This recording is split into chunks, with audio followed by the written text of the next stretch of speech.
Welcome to the podcast by Mata. I'm your host, Joe Mata. And today we have a returning guest. Please welcome to the show, Hyapatia Lee. How are we doing? I'm excellent, sweetie. How are you doing? Oh, doing well, doing well. Uh, for our viewers today, we're going to be discussing the Standing Rock situation and the Dakota pipeline. And so, without further ado, I'll let you go ahead and give us some more information about that. Well, as most people who've been paying any attention at all know, there's been quite a lot of controversy over the Dakota Access Pipeline, particularly at the Coney-Wissoni, the camp there Right, at Standing Rock, right, where a lot of the people have been protesting. There have been natives coming from Hawaii, Australia, New Zealand, South America. The Mayans have come. I mean, there's just a lot of people there. And of course, they're not the only ones. Greenpeace, the Science and Environmental Health Network, the Iowa, because this pipeline goes through 4 states, right. Sierra Club, the Iowa Citizens for Community Improvement. They all are against this pipeline. For example, the Pipeline and Hazardous Materials Safety Administration has said that there have been at least 203 disclosed, that's just the disclosed ones, and I would say that there are about 80% that are undisclosed, since 2010. That's just in 6 years. Okay, that's a total of 143,000 gallons of gasoline, crude oil rather, spilled onto our fertile farmlands and in our waterways. Right. One of the things that's so scary about this particular pipeline, besides the fact that it can pollute the drinking water for the entire East Coast, basically, is that the companies that are responsible for this have been told that they only need to have a surety bond of $250,000 in case there's a spill. $250,000 to clean up a spill. That's nothing. That's ridiculous. That's ridiculous. There's no way that you can clean up an oil or crude oil spill with $250,000. So the Iowa Citizens for Community Improvement has suggested that they raise that to at least $1 billion with a B dollars, to be more in line with what it would actually cost to Right. clean up some of these messes if they were to occur. The list of pipelines, just in 2017, we haven't even finished the first month, okay? On January 7th, the Colonial Pipeline stubline leaked gasoline into the Shoal Creek in Chattanooga, Tennessee. On January 16th, a gas pipeline exploded and burned near Spearman, Texas. On January 25th, the Magellan Pipeline leaked 138,600 gallons of diesel fuel onto private agricultural land in Iowa. Right. Private land in Right. Iowa, where they make most of their money from agriculture. That's just in 30 days. That's crazy. Now, Yeah. I also read. So, Oh, go ahead. go ahead. Well, I also read that this pipeline that supposedly Donald Trump's been bragging about, his so-called what was it, 1,500 jobs are only going to be temporary jobs, and That's that exactly right. and that there's There's going to only be less than 50, yes, less than 50 permanent jobs. right, exactly, and that if they went to solar right now is they've got like I think it's 30 to 40,000 new jobs that they're doing just by using solar instead Exactly. of the oil. Exactly. Besides that, if they were to grow cannabis, which when cannabis is produced into biofuel, usually the higher the sugar content you find in whatever you're growing to produce into biofuel, it produces the most biofuel. So Right. sugar cane at this point in time would be the most viable, would produce the most gasoline, in other words. Right. However, cannabis produces 4 times as much as sugarcane. And in most places in the southern part of the United States, you can grow can get 4 harvests per year of cannabis. Cannabis will grow up to 25 feet, whereas something like sugar cane will grow tall as well, but it takes a lot longer to grow. Right. Right. So if we were to use cannabis to make diesel and oil, and it wouldn't take much retrofitting to change our engines to be able to accommodate that kind of fuel. We're not talking about a major change in our infrastructure here. A lot of places are already set up for biofuels. Right. Now, biodiesel is very common. Would it be just as cost efficient as it would be to say regular crude oil, or is it less expensive? It would be more cost efficient because you wouldn't have to dig it out of the earth. You could grow it. All of a sudden, we could have all of these farmers who are losing their farms and have been since the early 80s. They could grow cannabis, take the huge crops, and it wouldn't even be cannabis. It's actually hemp because it doesn't have THC in it. You can't get high off of it. So in these states where you don't have legal cannabis or even legal medical cannabis, they could still legally grow hemp because it doesn't have any THC in it. And that could be turned into biofuels. It would be very cost effective. Furthermore, it would be beneficial for the environment because cannabis cleans the air like any plant while it's growing. Right.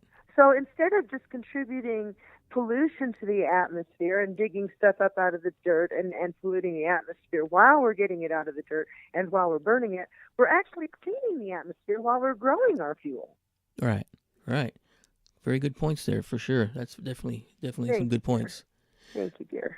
Now, those of you who don't know, the Standing Rock Sioux tribe is part of the Great Sioux Nation, which is hope I get this right, Hyapatia and Blackfeet bands. The Great Sioux Nation retains the land based in accordance with the Fort Laramie Treaty of 1851. So they're breaking a treaty right there. So they're breaking the treaty just like they've broken every single treaty. There has never been a single treaty that the United States has ever made with any Native American nation that it has ever kept. Right, right. Every single treaty they have broken. Yep.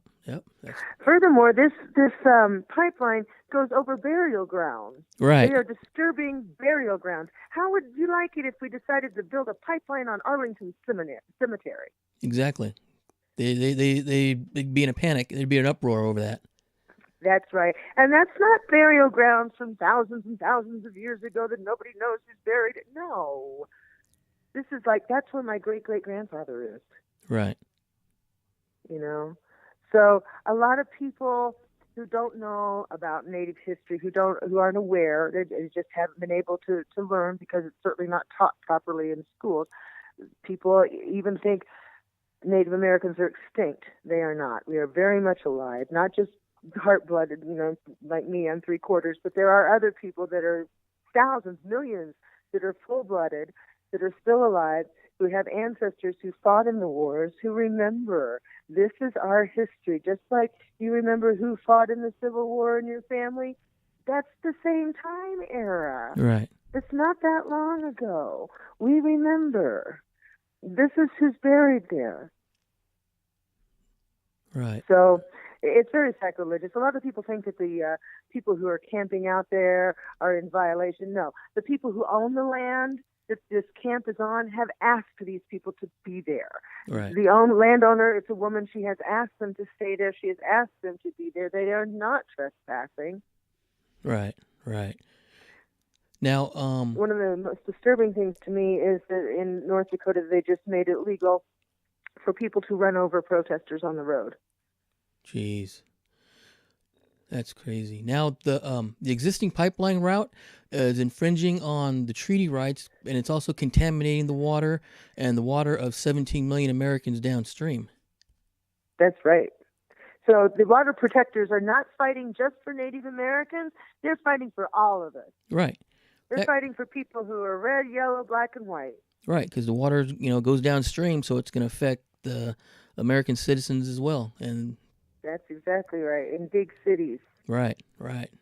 And it's all for the mighty dollar. unfortunately. Hmm. It's and as a matter of fact, doesn't Mr. Trump have a vast interest in that company? Absolutely, he most certainly does. Yep. He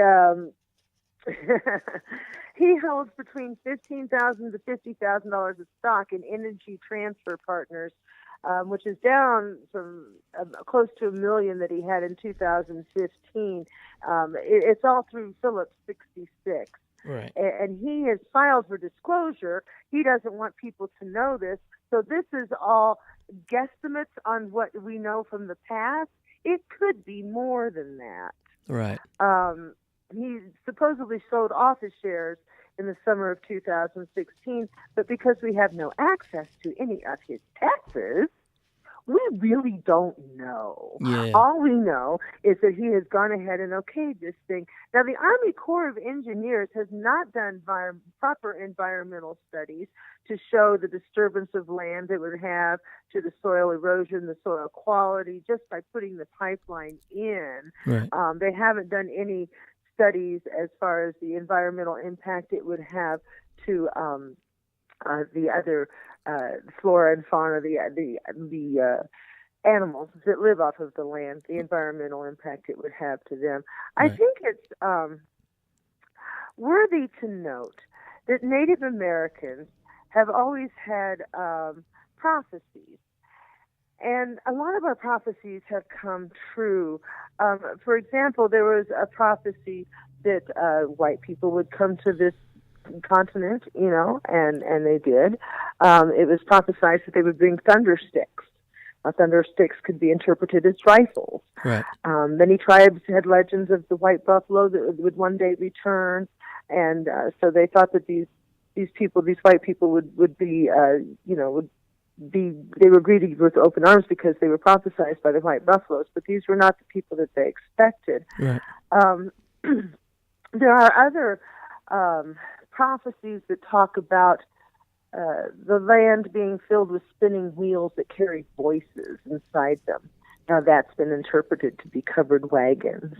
It's also been said that there would be longhorned beasts that would overrun the land, and that's been understood to be the longhorn cattle. Right. After that, the land would be crossed by snakes of iron, obviously the railroad that divided the country in two, contributing greatly to the demise of the buffalo. Right. Spider webs would cover the land from above, power and telephone lines. Mm-hmm. And rivers of stone that look wet when it's hot would lay on its surface, highways and roads. Right. Then the sea would die and turn black. Okay? And there would be a great black snake that would cross the road, and its sides cross the land, and its sides would rip, and its black guts would spill out, poisoning the land and water. Oil. That's why we don't want this black snake. Right. We know what's going to happen. And it doesn't take a soothsayer to be able to see what's going to happen. All you've got to do is look at the long history of the spills that have happened.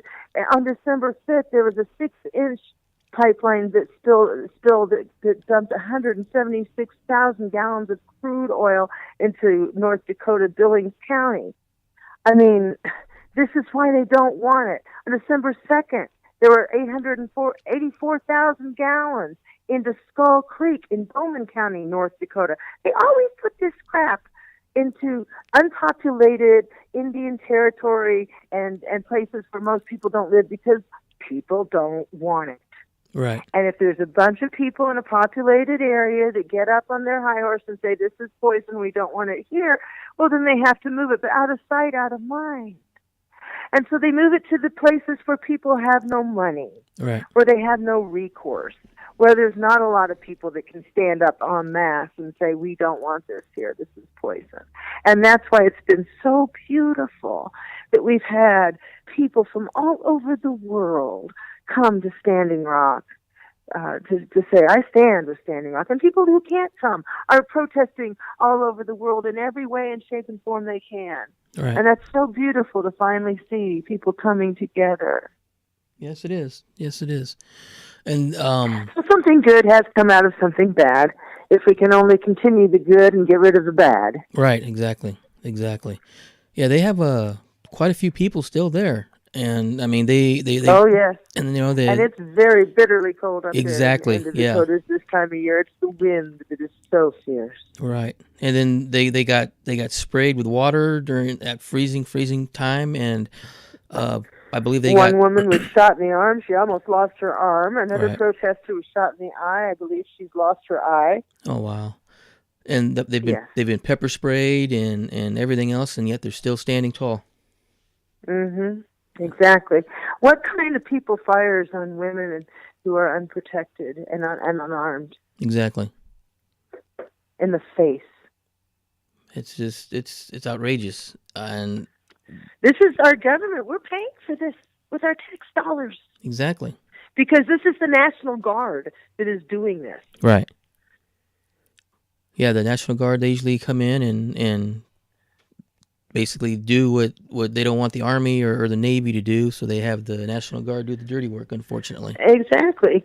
And the powers that be in Dakota have asked the federal government for more financial support to fight.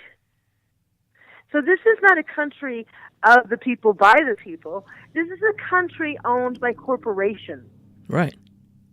They're fighting against the people to impose the will of the corporations, Yeah. not the will of the people. No, it's the will of the dollar. It's this, exactly right. It's the will of the dollar. Whatever lobbyists, pays the bureaucrats, they're the ones who win. That's right.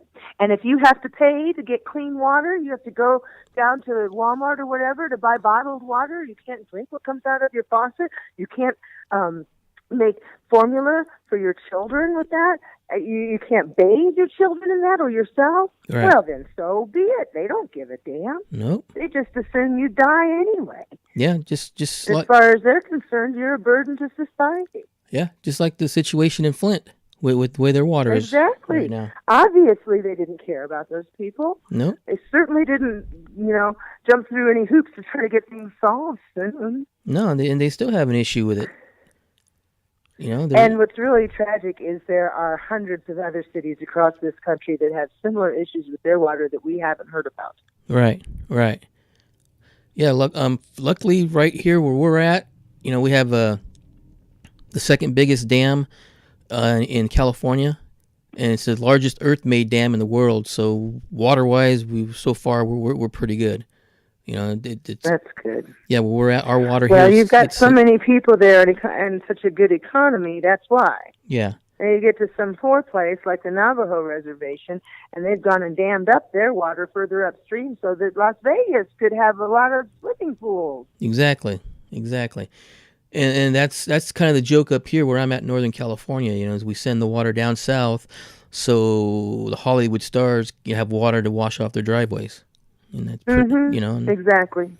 It's and it's like they'll release, and the next thing you know, it's they forget how the summers are up here, then they're complaining, how low our water is. Well, quit sending it down south. Yeah, exactly. So, okay, well, I think that should do it. Unless you have anything else you'd like to discuss or bring up. Well, I'd like to let people know that I've got another book called Star People, Skinwalkers, and Ravenwalkers, about the Native American Star People connection, how the Star People gave us cannabis and the Native American teachings. Okay. They're all given on wheels, much like the circles that are the way they communicated in Arrival. I don't know if you saw the movie Arrival. No, not yet. Okay, but the aliens came, and it was quite a communication event to try to figure out how to communicate with them. It was a worldwide thing. They communicated with circles, and we could not understand that. All of the Native American teachings are in circles. They're medicine wheels, is what we call them.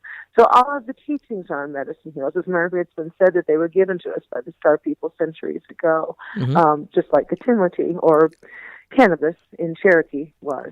Right. As a matter of fact, the Star People came from the planet Katimoti as well. Okay. So that book comes out March 6th. All right. I also have another book called The Circles of Life, which comes out on April 13th. It's a teaching about development It's nothing to do with the zodiac or when you were born or anything like that. It basically starts for yourself the moment you were born. It doesn't matter if you were born whatever year or whatever time of year. It's just that you were born. It's like a reference for human development. Okay. But our human development system generally stops at adulthood. However, we don't stop developing simply by having the virtue of reaching adulthood.